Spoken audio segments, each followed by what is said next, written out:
What's going on? Jackson Wilkie with the original Living in Portland, Oregon team. Portland, Oregon has been put on the map the last 2 years and it hasn't been very positive. What the heck is going on there? And recently with interest rates going over 7%, why is the real estate market still not diving? Portland, Oregon is one of the most unique real estate markets you will ever see. And if you are even thinking about moving here, there are some things that you need to know. But first and foremost, Mr. J. Dow, why are people still moving to Portland, Oregon? Yeah, I mean, it just goes back to the reason that people have always moved to Portland. They love the climate. And it's funny because you think of like, oh, Portland's the one of the most rainy city in America. Well, people love the Northwest where you get four seasons. They love being close to all recreation. You got the mountains, you got the beach, you got hiking, you got nature, all the things. Also, the affordability, when you look at Portland versus the rest of the West Coast, it's still the most affordable metro city on the entire Western seaboard. So there's a lot of draws to people relocating to Portland. And it just, for us, it just doesn't slow down. It's just like this continuation of people moving there. And the great thing for home buyers right now is that since the market is a little bit slower than what it was in 2021, 2022, they're not having to come in and waive all their contingencies and go into multiple offer situations and all the things. Yeah, there still are some of those situations, and there are always those situations in every market that we're in, but it's really far and few between. Now, being the #1 relocation team for years here in Portland, we have helped hundreds of people, and we still to this day hear the same thing. Jesse, Jackson, I'm going to wait for the market to crash and dip so that I can get in low. But we're not quite seeing that. Jesse, is this real estate market that we're heading into, is it finally going to start nosediving? Can they find great deals? What's truly happening? Yeah, so that's like the one thing that we consistently hear on a consistent basis, because we are the #1 relocation team, not only in Portland, but multiple other markets. So the one thing I consistently hear is people saying that they're going to wait for the market to crash. The thing is, you look at inventory and inventory is rising, and that's kind of like a clickbait headline across America is like inventory is rising, inventory is rising. And yes, the inventory is rising, but it's not because we're building more houses. And it's not because there's more inventory available. It's because there's less credit applications going in with buyers.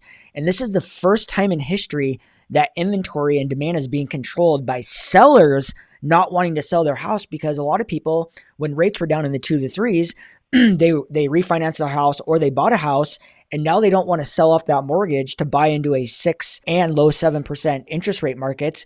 So there is a lot of people sitting on the sidelines that are just waiting for those rates to come down a little bit. However, since inventory levels, like I say, they look like they're going up, but it's based on the absorption rate, there's still a very small amount of availability. So really the prices in Portland specifically have still been growing slightly.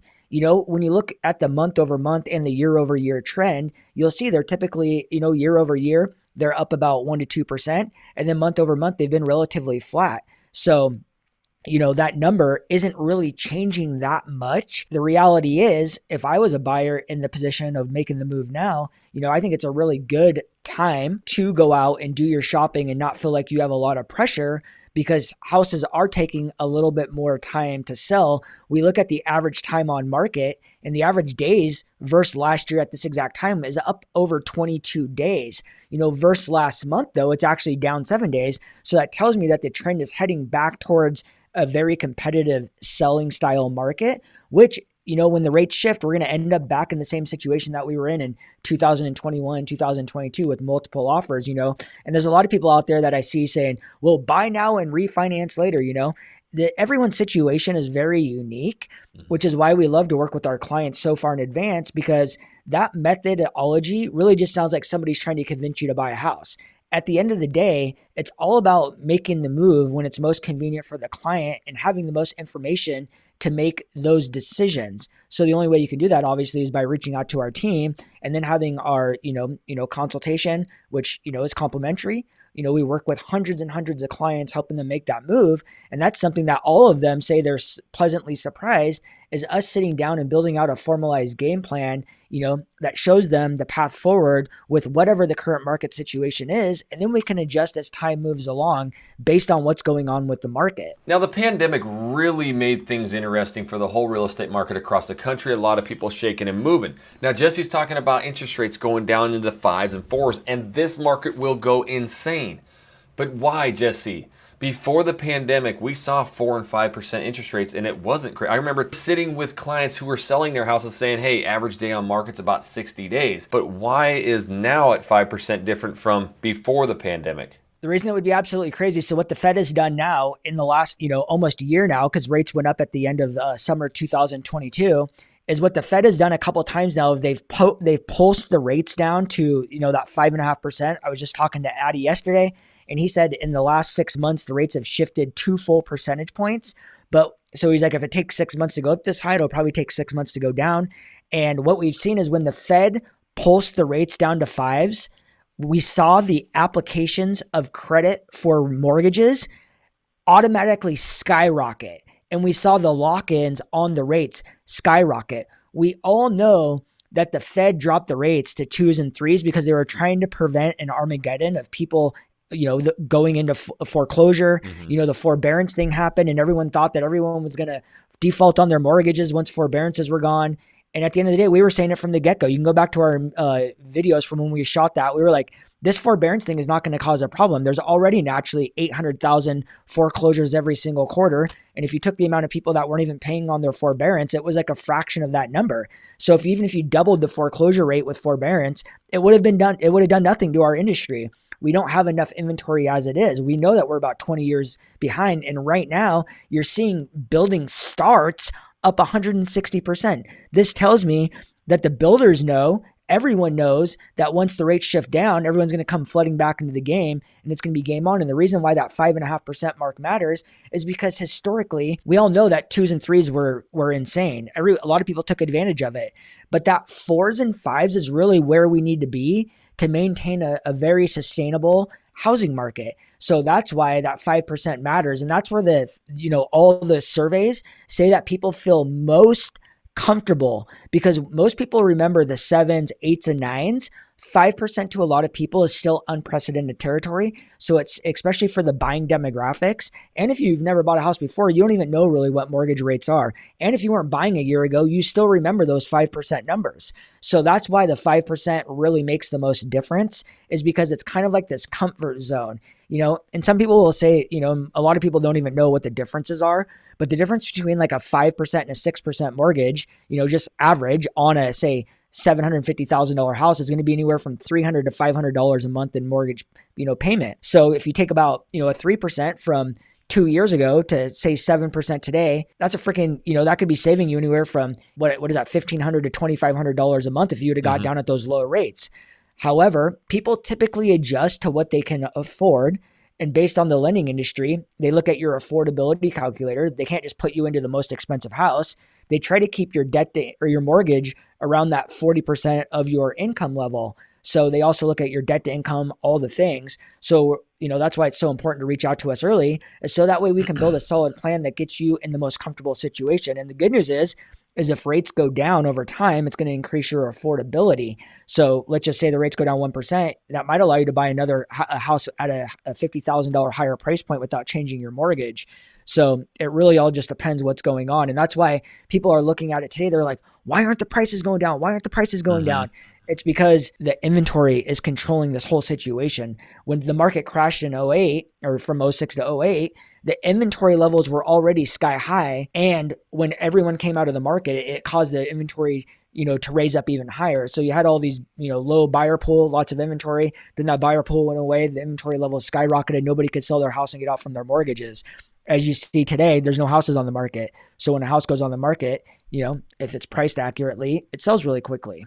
So, being the #1 relocation team and helping those hundreds of clients, we've even had clients in the past year or so sell their house that they first moved into, and they got crazy equity. But I need you to tell me, Mr. Jesse, are things going to change? For once, do not sugarcoat this. What do you truly expect the real estate market to do in, let's say, the next 5 to 10 years for people that are moving here and really thinking about buying a house?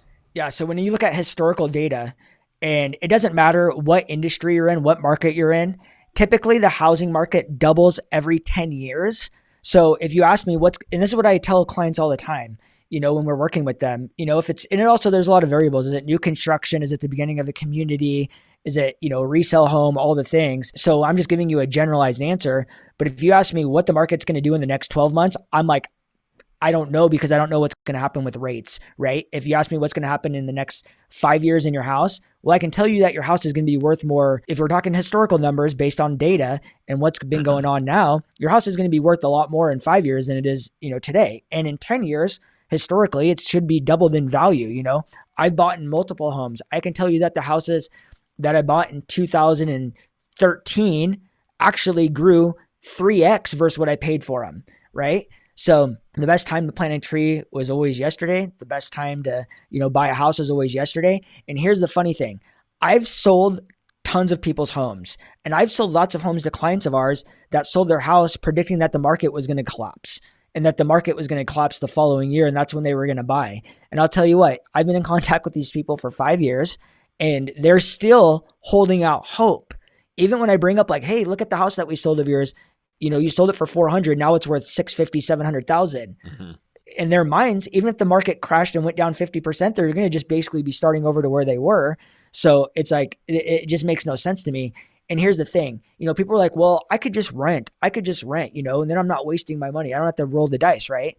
Well, I've never moved out of a rental that I sold and made twice the amount of money I paid for it. And I'm not saying this is a short-term strategy. And I'm not even saying that you should look at your house as a investment opportunity. If that's something you're looking to do, that's a whole nother conversation, right? This is just a single family home that you asked me what's going to happen in 5 years, what's going to happen in 10 years, Yep. Right? So that's just what I can tell you. And especially our market being close to flat on price increases is exactly where we need to be right now with our inventory and everything going on. When you see big ups and downs, and I've talked about this on a million videos, those are very volatile conditions. What we saw during COVID was a volatile situation. However, it accelerated our market. And guess what we're in now? Even though the Fed's not calling it, we're in an inflationary period. The number one rewarded asset for anybody during inflation is housing, because the housing prices go up too. So if you bought a house when this whole thing started, unless you're in some crazy market, which probably like, San Francisco, Silicon Valley, where they're seeing price adjustments going down, it seems like they're the ones getting hit. Tech bubble burst, housing prices go down, market correction, housing prices go down. That's kind of like the epicenter of all this. But all the other markets, as you're seeing inflation, it's causing the housing prices to go up, and it's driving a lot of people crazy. So the one thing that's really helped us over these 4 years being the #1 relocation team is listening to exactly what you need. You can make educated decisions, right? That's why right now, if you copy this number down, you can schedule your one-on-one consultation with the team, and we can see if it's the right move for you to purchase a house, rent, or whatever that is. But if you also want to know what the best areas to live in Portland, Oregon, and if you're talking about equity, you might want to check out this video right here, because these are now the newly ranked best areas to live.